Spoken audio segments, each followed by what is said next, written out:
नमस्ते, मैं हूँ डॉक्टर अनुभूति उपाध्याय, साइकेट्रिस्ट। आज हम बात करेंगे डिमेंशिया के बारे में। डिमेंशिया एक ग्रुप ऑफ डिसऑर्डर्स होता है जिसमें कि कुछ मुख्य लक्षण होते हैं, जिसे हम बोलते हैं याददाश्त की कमी या फिर याददाश्त खोते चले जाना, फॉरगेटफुलनेस।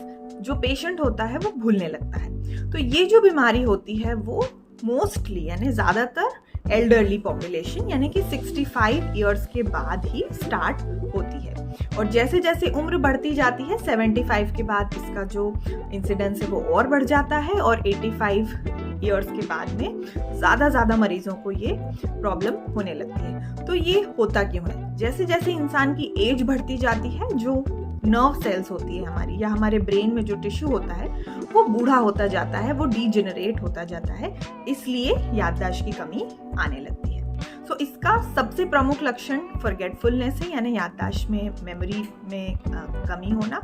बट इसके अलावा इसके और भी कई लक्षण हैं, जैसे कि वो अपनी बोली चाली जो होती है, शब्द उन्हें मिल नहीं पाते हैं लोगों को। तो कभी कभी ऐसा भी होता है कि वो जो कुछ काम पहले से करते होते हैं, जैसे कि घर में चाय बनाना या फिर घर का रास्ता है, वो भूल जाते हैं। उनके रोज़मर्रा के काम भी, जैसे जैसे जो बीमारी है वो प्रोग्रेस होती जाती है, वो अपने कामकाज भूलने लगते हैं जो वो कई समय से करते होते हैं। याददाश्त की कमी होने लगती है, घर का रास्ता भूल जाते हैं, बाथरूम कैसे जाना है वो भूल जाते हैं, शब्द उन्हें नहीं मिल पाते हैं, चीज़ों को रिकॉग्नाइज नहीं कर पाते हैं। उनका जो जजमेंट होता है, जो प्लानिंग होती है, जिसे हम कॉग्निटिव फंक्शंस बोलते हैं, सोचने समझने की शक्ति धीरे धीरे कमज़ोर पड़ती जाती है। वो अपने आप को एक अपनी डेली रूटीन लाइफ में मैनेज नहीं कर पाते हैं, और जब प्रॉब्लम बहुत ज़्यादा बढ़ जाती है तो हो सकता है उनको पेशाब में या अपने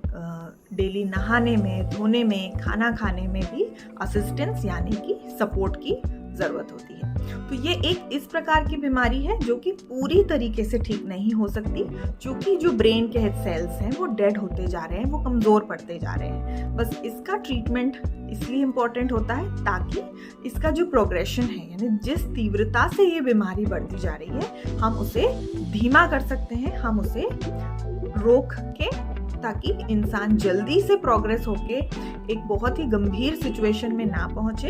इसलिए इसका ट्रीटमेंट ज़रूरी होता है। कुछ एंटी डिमेंशिया मेडिसिन्स होती हैं जो कि ये जो डीजेनरेटिव प्रोसेस होती है, जिससे कि सब कोशिकाएं मरती जा रही हैं, डेड होती जा रही हैं, उसको धीमा कर देती हैं, रोक देती हैं। साथ ही में अगर किसी पेशेंट को बिहेवियर में चेंजेस आते हैं, उनकी कभी कभी पर्सनालिटी चेंज हो जाती है, कभी कभी उन्हें घबराहट होने लगती है, डर लगता है, कभी कभी कुछ आवाज़ सुनाई देती है, या नींद नहीं आती है, चिड़चिड़पन होता है, मन की उदासी होती है, तो इसके लिए सिम्टोमेटिक ट्रीटमेंट यानी कि जो भी सिम्टम्स आ रहे हैं हमें वो करना होता है। ये जो डिमेंशिया की प्रॉब्लम होती है, इसके कई सारे कारण होते हैं। तो सबसे इम्पॉर्टेंट इसका जो इलाज होता है वो होता है कि इसका हम कारण आइडेंटिफाई करें। हो सकता है कि कोई हार्मोनल डिस्टर्बेंस की वजह से ऐसा हो सकता है कि कोई ऑर्गन में कुछ बीमारी हो गई हो इसलिए ऐसा है, किसी को सर में चोट आने के बाद ये प्रॉब्लम होती है। तो पहले उसका कॉज आइडेंटिफाई करते हैं कि किस कारण से ये हो रहा है,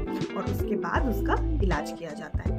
ये जो प्रॉब्लम है, ये इंसान यानी जो पेशेंट होता है उसे खुद को बिल्कुल समझ में नहीं आता है कि उसकी याददाश्त जा रही है या फिर वो भूलने लग रहे हैं, बट उन्हें जो परिवार वाले उनके होते हैं वो ये जल्दी आइडेंटिफाई कर पाते हैं। और चूंकि ये बीमारी एक सीरियस प्रॉब्लम बन जाती है बाद में, तो जो केयर गिवर लोग होते हैं, जो परिजन होते हैं, उन्हें मरीज को संभालना बहुत मुश्किल होता है।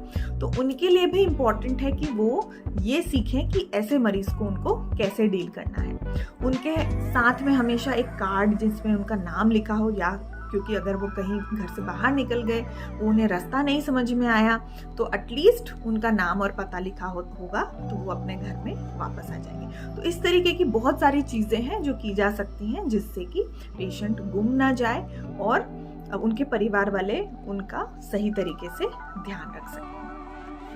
तो ये होती है डिमेंशिया की समस्या। अगर किसी में भी मेमोरी डिस्टर्बेंस या फिर चेंज इन पर्सनैलिटी, या फिर वो भाषा का सही उपयोग नहीं कर पा रहे हैं, उनकी उम्र बहुत ज़्यादा हो गई है, इस तरीके के लक्षण अगर हैं तो आप ज़रूर साइकेट्रिस्ट या न्यूरोलॉजिस्ट के पास दिखाएं और इसका ट्रीटमेंट जल्द से जल्द स्टार्ट करें।